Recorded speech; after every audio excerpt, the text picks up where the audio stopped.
Assalamualaikum warahmatullahi wabarakatuh. Perkenalkan, nama saya Sabrina Lukita Siswadi dari Prodi Akuntansi semester 3 2019. Di sini saya akan melakukan pengujian untuk data primer. Kita buka dulu PPT-nya. Lalu untuk topik pertama, uji normalitas. Uji SPSS untuk data primer ada statistik deskriptif, uji kualitas data, uji validitas atau uji reliabilitas, uji asumsi klasik. Dan ntar kita akan melakukan uji asumsi klasik ini. Ini tuh semua harus dilakukan secara berurutan biar kita ngerti juga. Nah, uji asumsi klasik itu ada uji normalitas yang ada grafik histogram, grafik normal probability plot atau grafik normal PP plot atau uji one sample QS. Ada uji multikolonialitas dan uji heteroskedastisitas. Nah, sekarang kita akan melakukan uji normalitas. Uji normalitas menurut Ghazali adalah bertujuan untuk menguji apakah dalam model regresi variabel pengganggu atau residual memiliki distribusi normal. Seperti diketahui bahwa uji T dan uji F mengasumsikan bahwa nilai residual mengikuti distribusi normal. Kalau asumsi ini dilanggar, maka uji statistik menjadi tidak valid untuk jumlah sampel kecil. Ada dua cara untuk mendeteksi apakah residual berdistribusi normal atau tidak, yaitu dengan cara analisis grafik dan uji statistik. Analisis grafik atau grafik histogram, salah satu cara termudah untuk melihat normalitas residual adalah dengan melihat grafik histogram yang membandingkan antara data observasi dengan distribusi yang mendekati distribusi normal. Namun demikian hanya dengan melihat histogram, hal ini dapat menyesatkan, khususnya untuk jumlah sampel yang kecil. Metode yang lebih handal adalah dengan melihat normal probability plot yang membandingkan distribusi kumulatif dari distribusi normal. Distribusi normal akan membentuk satu garis lurus diagonal dan plotting data residual normal, maka garis yang menggambarkan data sesungguhnya akan mengikuti garis diagonalnya. Garis normal probability plot, grafik normal PP plot. Metode yang lebih handal adalah dengan melihat grafik normal PP plot yang membandingkan distribusi kumulatif dari distribusi normal. Distribusi normal akan membentuk satu garis lurus diagonal dan plotting data residual akan dibandingkan dengan garis diagonal. Jika distribusi data residual normal, maka garis yang menggambarkan data sesungguhnya akan mengikuti garis diagonalnya. Analisis statistik. Pendeteksian normalitas secara statistik adalah dengan menggunakan uji one sample QS. Uji one sample QS merupakan uji normalitas yang umum digunakan karena dinilai lebih sederhana dan tidak menimbulkan perbedaan persepsi.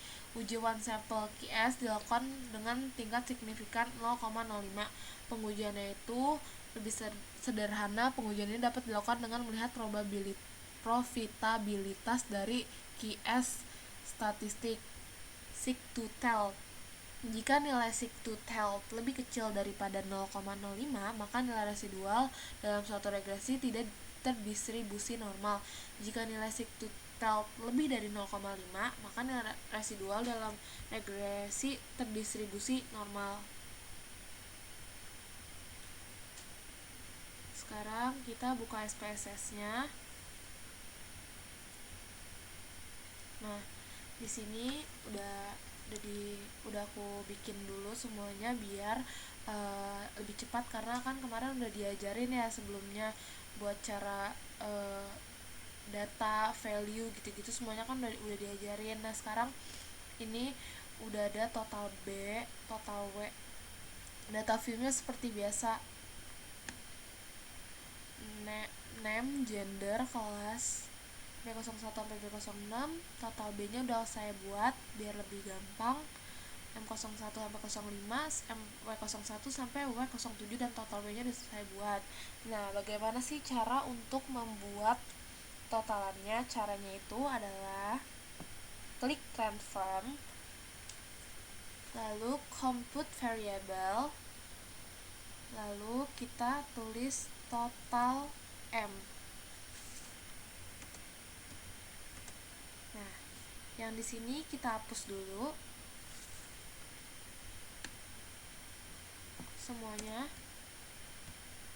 Nah, merek expressionnya kita pilih function groupnya all, lalu kita klik function and special variable-nya sum, lalu kita klik ke atas, tanda tanya ininya kita hapus, kita masukin data yang M01, M02,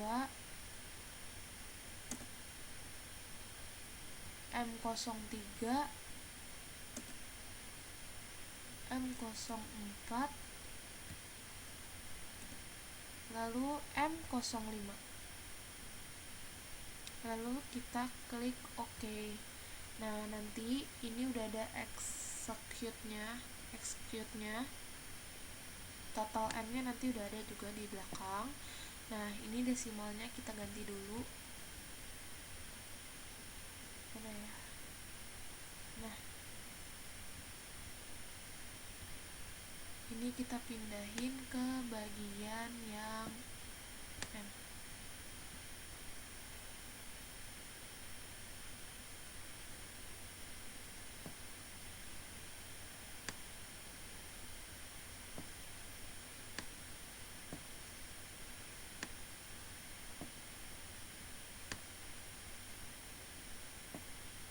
Nah, datanya udah ada. Tuh, udah ada. Nah, di sini total M-nya kita tulis motivasi berprestasi.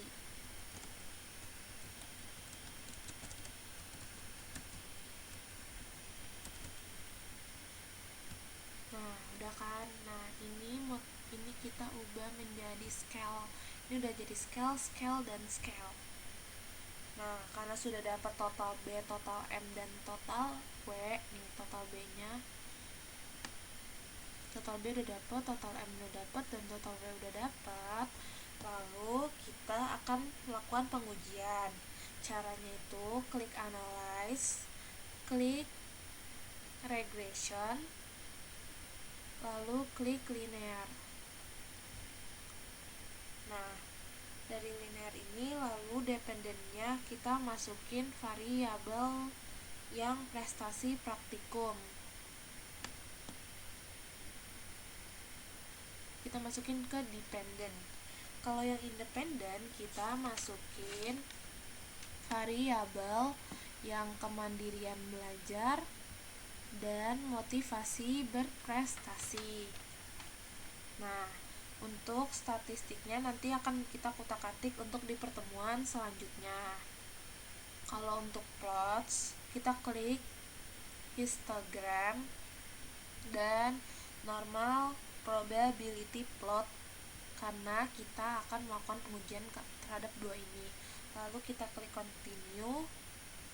Lalu untuk save-nya kita klik unstandard disk di residuals-nya. Kenapa sih kita harus klik unstandard disk ini? Karena nanti akan ke input sendiri untuk pengujian 1QS yang tadi kita omongin. Lalu kita klik continue. Lalu kita klik OK. Nah, di sini nanti outputnya akan keluar semua data-datanya.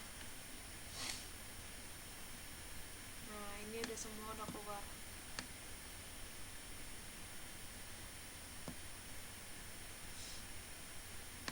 Nah, data-datanya juga udah keluar nih. Nah, sebelum saya menjelaskan dua ini, saya akan melakukan pengujian terhadap font sampel QS dulu, biar nanti dijelasinnya sekalian. Caranya klik analyze, lalu klik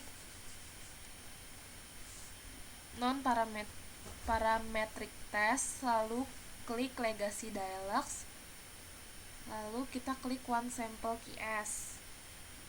Nah, untuk tes variabel tesnya ini kita masukin yang variabel yang terakhir tadi unstandardized ini yang kita tadi udah masukin.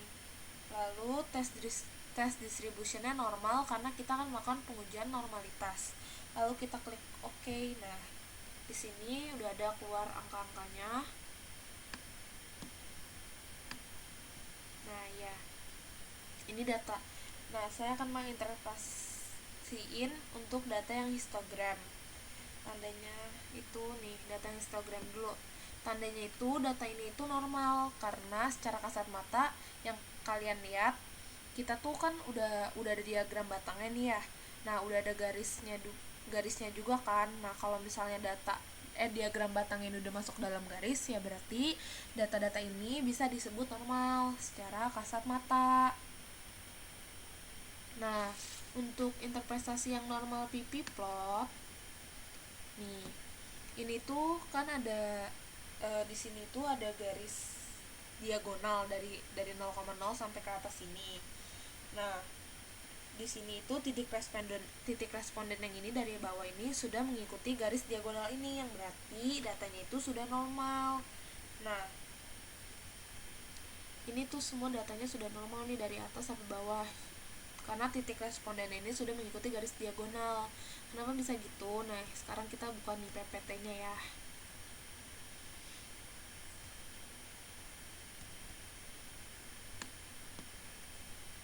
Nih, ini jenis-jenis grafik histogram transformasi data tidak normal. Contohnya moderate positive skewness, substantial positive skewness, moderate negative skewness, severe positive skewness, substantial negative skewness, sama severe negative skewness.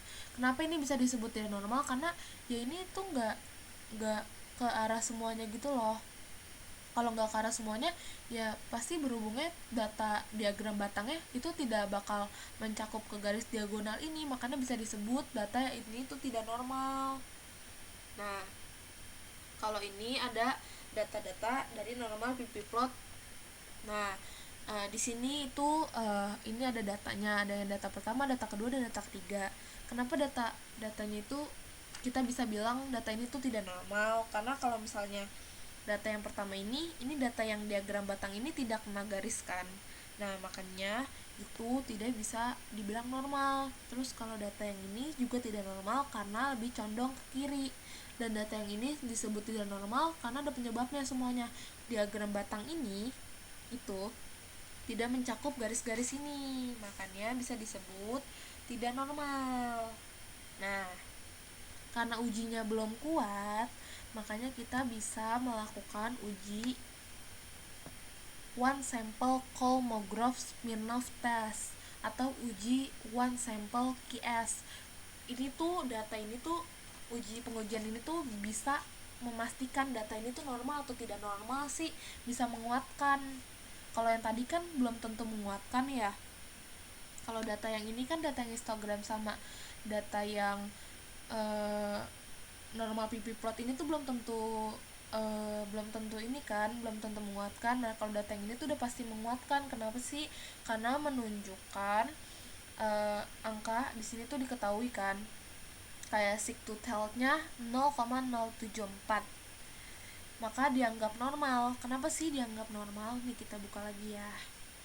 Kenapa kita harus tahu kenapa itu bisa dianggap normal.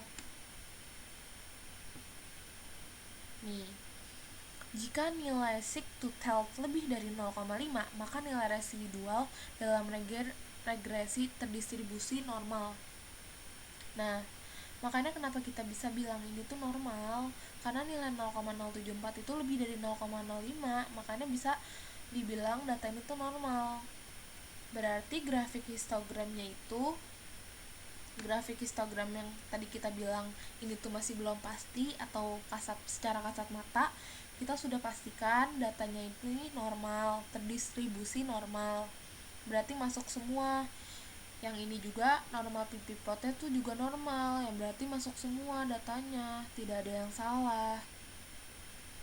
Jadi kalian tuh harus perhatiin, sebelum kita menguji yang ini, dua ini, kita harus juga menguji yang ini, one sample QS, agar kita tahu datanya itu benar-benar udah normal atau belum ya. Kalau yang ini kan kita tahu data ini normal, tapi kita nggak tahu data ini beneran nggak udah benar-benar menguatkan atau belum. Nah, cara menguatkannya kita harus melakukan one sample QS ini. Gini saja sih pengujian untuk pengujiannya.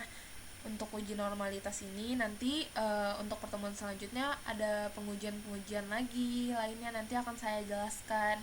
Nah, sekian dari saya. Terima kasih. Maaf kalau masih banyak salah dalam perkataan.